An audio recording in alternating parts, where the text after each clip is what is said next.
The photograph is a cabinet card, sepia, soft at the edges, mounted on a stiff board, rubbed smooth where thumbs have held it too often. You can tell it's 1901 without reading the penciled date on the back. The men's collars are high and starched into obedience, the women's waists cinched to a narrowness that looks more wish than bone, the children buttoned like packages. On the bottom border, a looping script announces the studio, W.R. Fellows, photographic rooms, main and third, and a wheat sheaf insignia promises prosperity to anyone fortunate enough to be printed beneath it. At first glance, the scene is ordinary. The family stands in the careful hierarchy studios favored. The father is seated in the central chair, one hand on a cane he does not need, and the other draped over the carved arm as if claiming property. Behind him, to the left, the eldest son rests his hand on his father's shoulder, heir apparent in miniature. To the right, a girl balances between childhood and duty, ribboned, solemn, a book closed in her lap, as if literacy were an ornament. The littlest boy is perched on a plinth disguised as a pillar. He looks as though he has been told more than once that smallness buys him no mischief here. And then, beside the father, hand on the back of his chair, angled slightly inward, the mother. Her dress is black, but not new. The sheen on the cuffs has thinned. The hem has been turned once already and taken down again. Her hair is coiled in the fashion of the day, but without fuss. Her mouth is set kindly, or at least carefully. And her eyes. It is her eyes that halt you. Everyone else is looking where they have been told to look, toward Mr. Fellow's brass lens, toward the promise of being properly remembered. But the mother's gaze has slipped its tether. She is not looking at the camera, nor at her husband, nor at a fixed, respectful middle distance. Her pupils, two small coins catching the room's light, are aimed lower, inward, toward a point that, at first, seems to be nothing at all, the empty fold of her skirt, the hollow her two hands create where they meet. A harmless mistake, you might think. Many sitters fail at the act of being seen. The old lenses demanded seconds of stillness that tired the neck, dried the eyes. But look longer, lean close, closer, and the harmlessness vanishes. In the black pools of her pupils, in the catchlights the lamps have placed there, a shape repeats, tiny and white. A crescent, a curved suggestion, like the edge of a small shoe or the fold of a cloth cap. The reflection is not the lamp, those are square and harsh, nor the photographer's silhouette. He is a dark block with a cloth thrown over him. The little brightness is something close to her, held where her eyes have fixed, as if she refuses to abandon it. Once you see that glint, you notice more. Her right hand is not resting on the chair at all, but hovering in front of her, fingers curved to cradle air. The fabric at her lap is bunched, as if weight once lay there and has been removed. You can feel the absence the way you can feel the outline of a ring you've taken off.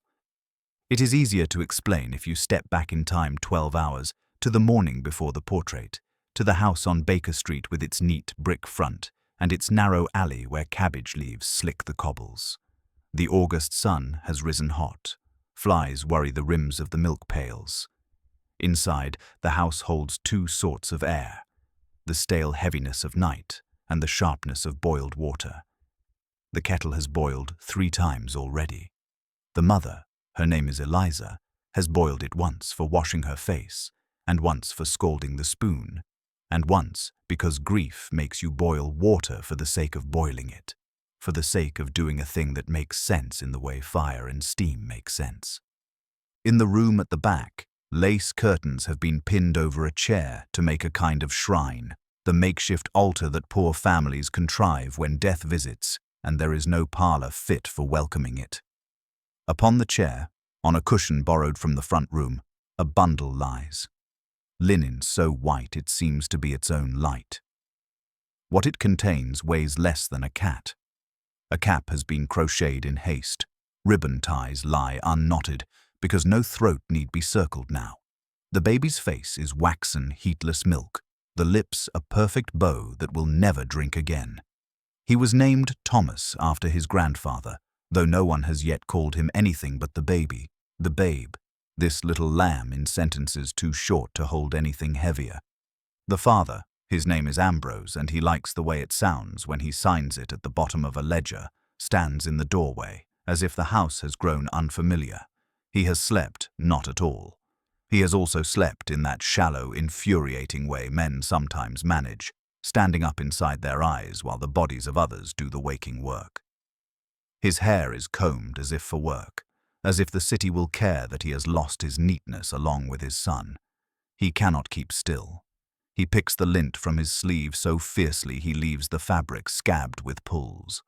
When Eliza lifts the baby the way one learns to lift the dead, slowly, as if motion might bruise them, Ambrose turns his head away, then back, then away again, like a pigeon deciding whether to peck.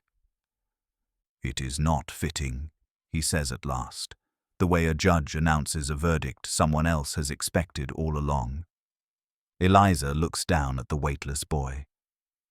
"It is not fitting that he should go without," she answers, and her voice has that iron thinness grief gives when it has been tempered in a house with no room for wailing. They have argued 3 times already about the picture. The appointment was made a week ago, when the baby's cough was less a cough than a damp protest, when Eliza still believed fennel tea could sweeten breath back into a body. A portrait was meant to be their ascent, a way to hang themselves on the wall with the other families whose frames she dusted when the church ladies made their visits. They could have put it off. Ambrose had said so. "We will go another day." But the baby's crying had quickened, then stopped, all within the length of a night, and afterward Eliza had said, more quietly than before, "We must go today."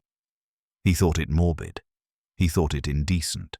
He thought words that he did not say aloud because words like those would make him the sort of man he believed he wasn't.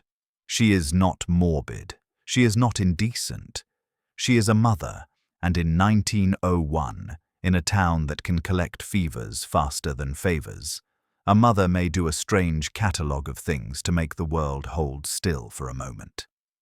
Sometimes she poses a child after death, so the child can be kept by the family in a rectangle where flies cannot land. Sometimes she stitches a lock of hair into a brooch. Sometimes she learns to speak to God as if he were a landlord who could be bargained with about rent. Eliza does not want to bargain.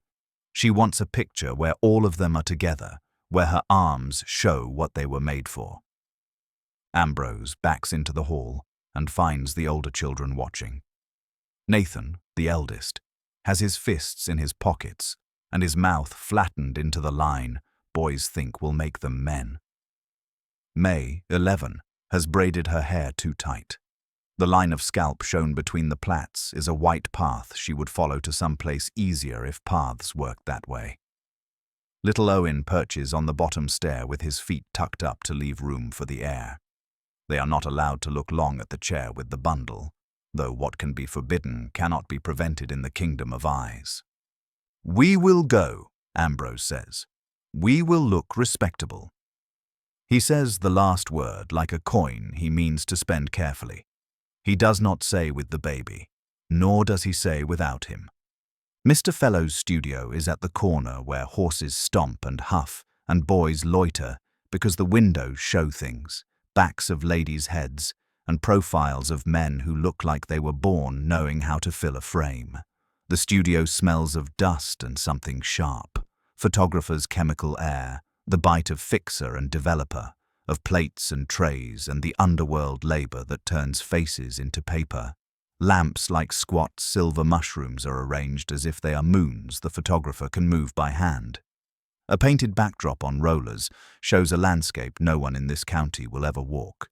A sunny lane, a distant column, a stone balustrade that insists important people lean their elbows there.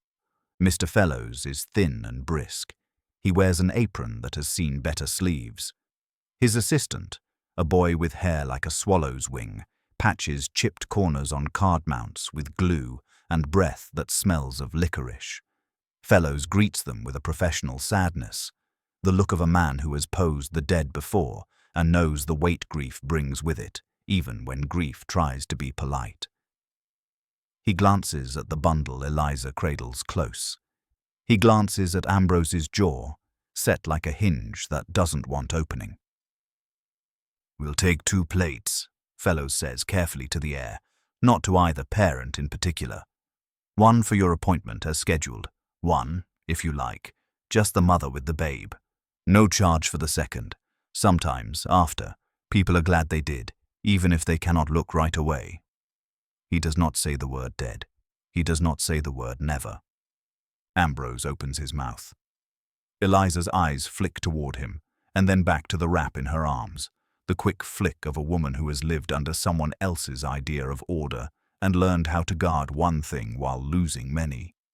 "Yes," she says. "Both."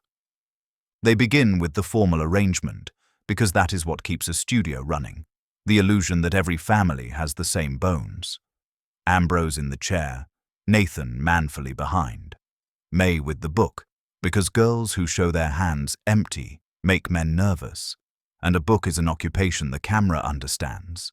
Little Owen on the plinth, because if he stands, he will drift out of the frame like a sparrow. Eliza stands with the baby tucked into the mesh where her 2 forearms meet under the dark of her dress. Fellows adjusts the lamp on the left and shifts the carpet runner a fraction and says, "A second, if you please, just here," and touches the air at Eliza's shoulder as if gentling a horse.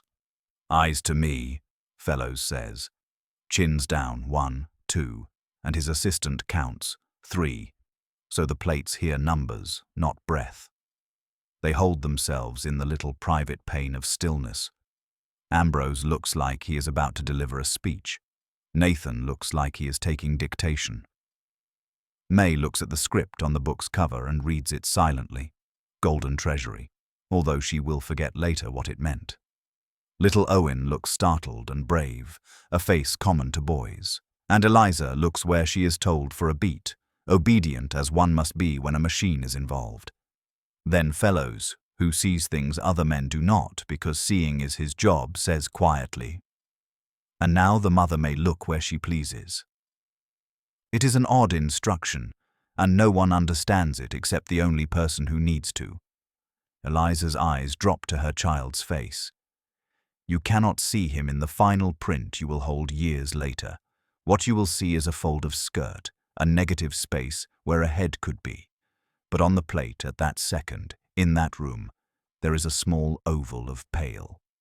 Fellows is fast, faster than before, generous with his seconds when he can be, and the little oval has time to be recorded.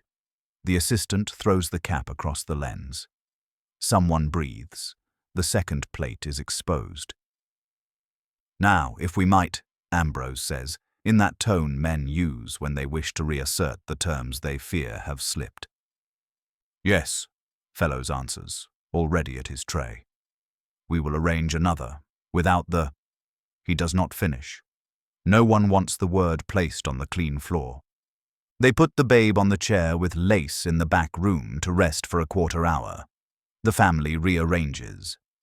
Fellows, with a speed that is practice and mercy, has them stand as before. He tells a ready joke so that whatever lives in their throats has something else to climb over. He takes the plate. When they have gone, when the door's bell has stopped its nervous talk, when the assistant has fetched the basin and the jug and the little porcelain bowl that holds that seductive poison collodion, it sweetens, it kills, it makes pictures. Fellows stands in the red glow and looks at what he has trapped. The first plate is plain, the sort one sells. The second plate holds 2 truths, the family and the babe. He will make prints from both unless a man's pride prevents it. It turns out that pride arrives before grief can gather itself. Ambrose returns alone in the afternoon, with a coin he presses too hard into the counter. "The one," he says to the assistant, who is not allowed to despise him. "Not the—" He stalls on the right pronoun and lands on none. Fellows is in the darkroom, but he hears anger, and anger is always a footstep that reaches the next room before the body does. He dries his hands and comes forward. "Both," he says mildly. "You may pay for the one you like, the other I will keep until you ask it of me."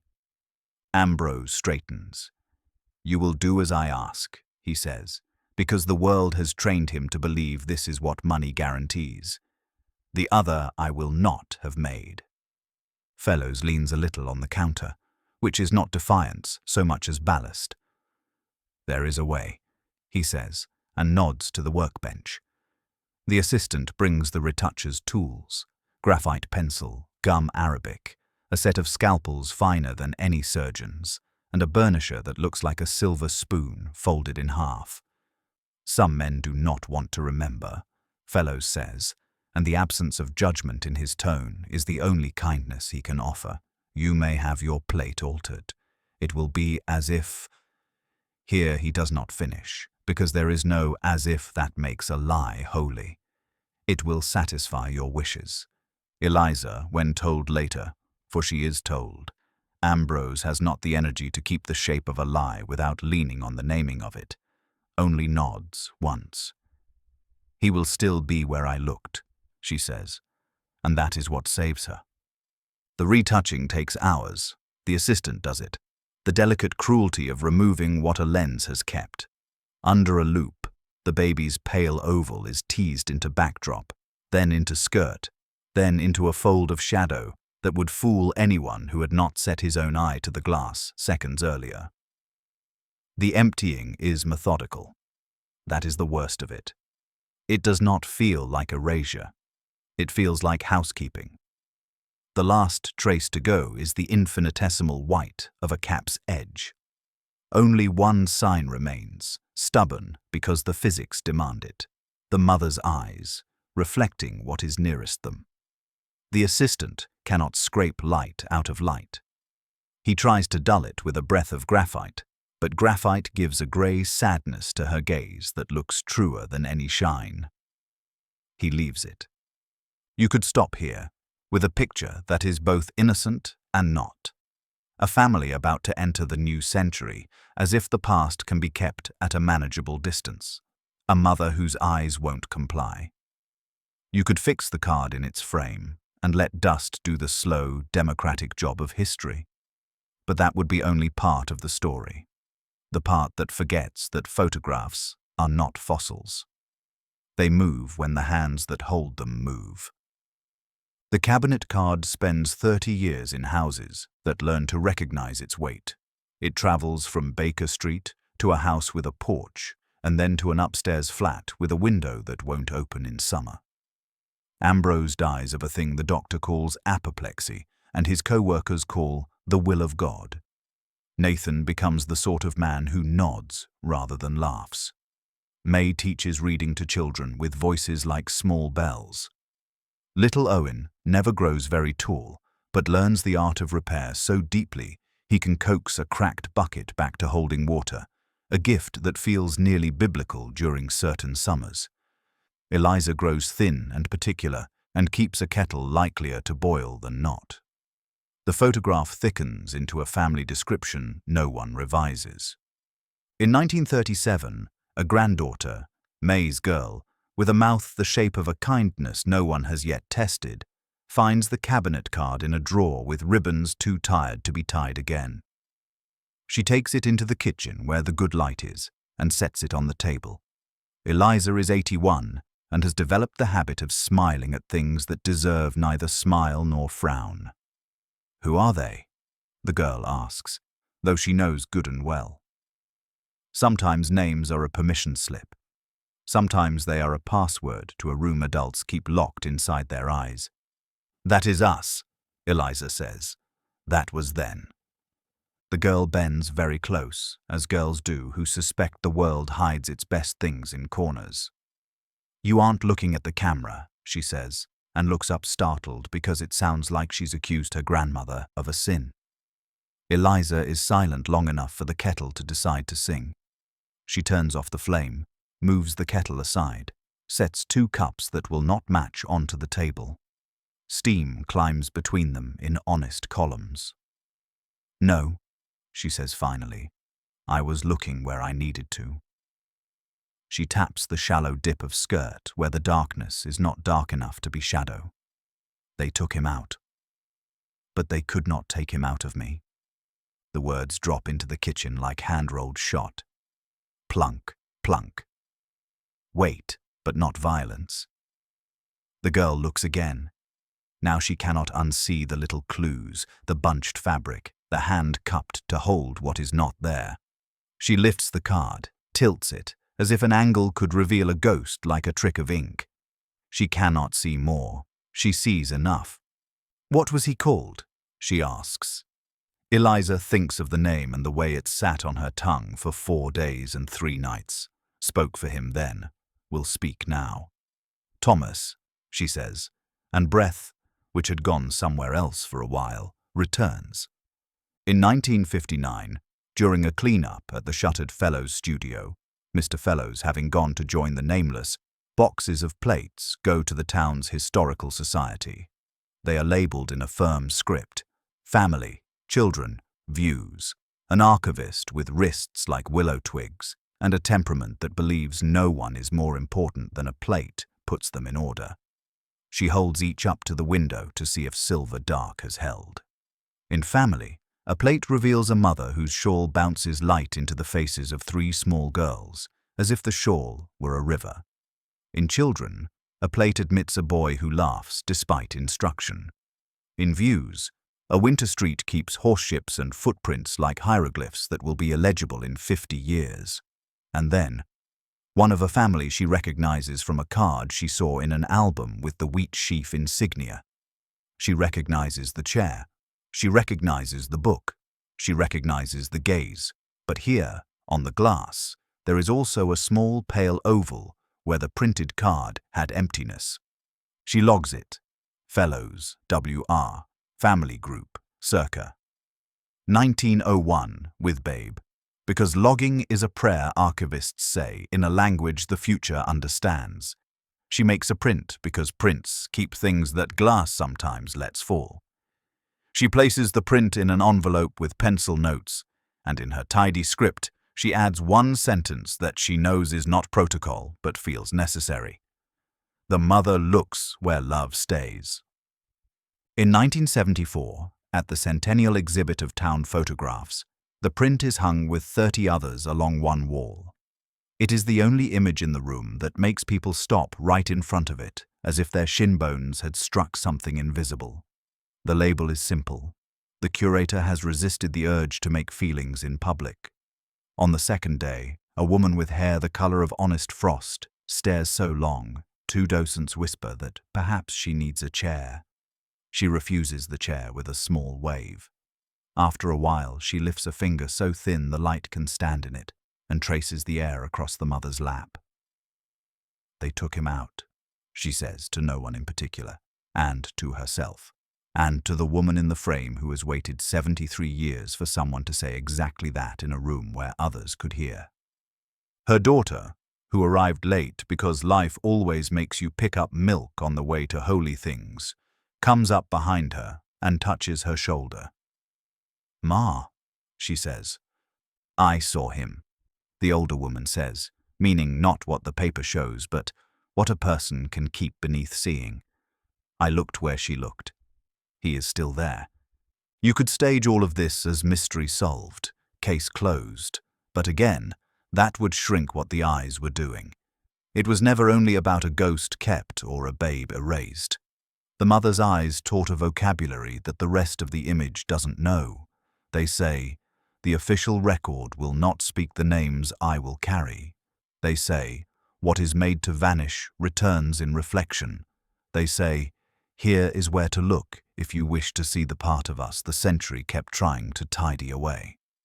Her gaze is a finger pointing, not outward but down, to the place we do not want pictures to go, the lap, the soft hold, the body as sanctuary, the terrible job of loving something you can't save and refusing to let a world bent on appearances pretend that love did not happen. And what of Ambrose?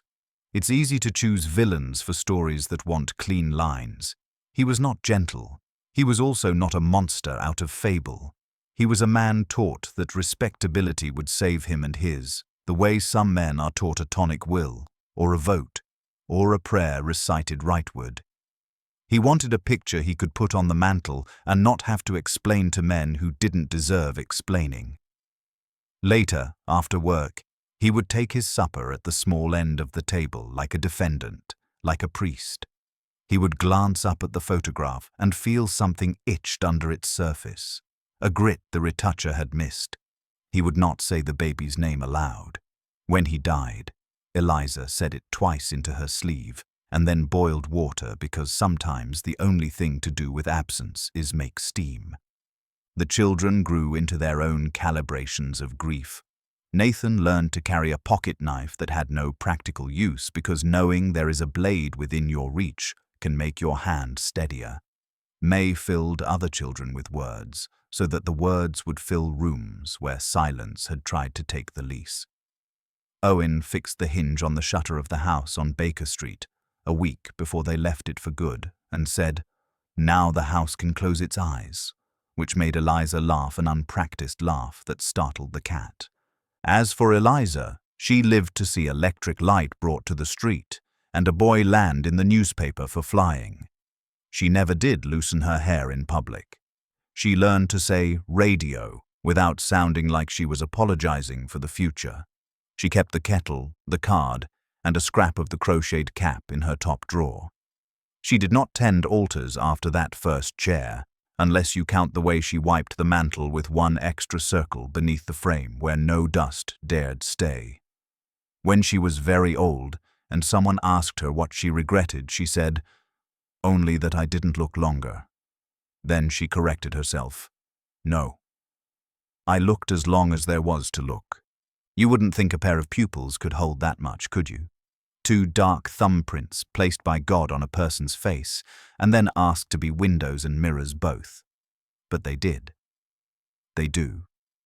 Even now, if you take the card in your hand and lift it toward the window, if you let the afternoon lay its square of light across the gloss, and you bend a little to meet the mother where she is, the room around you will vanish, and hers will return. You will see the blue drape pinned to mimic velvet. You will smell the chemical the newspapers warned would make a man go dizzy if he lived with it too long. You will hear the assistant count lightly, as if a person could be contracted into a number that size. You will watch her eyes lower and refuse, beautifully, to rise again to what the day has appointed for them. Once you notice it, every other detail in the picture shifts. The father's hand on the chair is not possession, but ballast.